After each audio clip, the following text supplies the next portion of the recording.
మీరు భక్తి ప్రారంభించిన క్రొత్తలో, మందిరానికి వచ్చిన క్రొత్తలో, బాప్తిసం పొందిన క్రొత్తలో, యేసయ్యను నమ్ముకున్న క్రొత్తలో, మారు మనసు పొందిన క్రొత్తలో ఎలా ఉన్నారో తెలుసా? కొంతమందికి బ్రేకు బెల్ ఉండదు. కొంతమందికి నిలబడ్డారా, దేవుని ఆమె స్తోత్రం, అందరి కొందనాలని మొదలు పెట్టారా, ఎక్కడ బస్సు ఎక్కారు, బస్సులో కురుపాట్లు పడ్డారు, తలనొప్పి వచ్చిన కానించి, కూర్చున్న కానించి, హాస్పిటల్కి వెళ్ళిన కానించి, ఓపీ రాపించుకున్న కానించి అంతా నిలబడి సాక్ష్యం చెప్తారు. ప్రార్థన మొదలు పెట్టారంటే అబ్బో ఎమరగిలిపోతారు. భక్తిని ప్రారంభించిన కొత్తలో అంత వైరాగ్యం, అంత ప్రతిష్టత, అంత తీర్మానంలో ఉంటారా?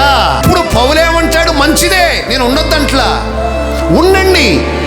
అదే ఆసక్తి, అదే తీర్మానం, అదే ప్రతిష్టత ఎప్పటి వరకు ఉండాలి? తుద వరకు అంటే నువ్వు సచ్చేదాకా.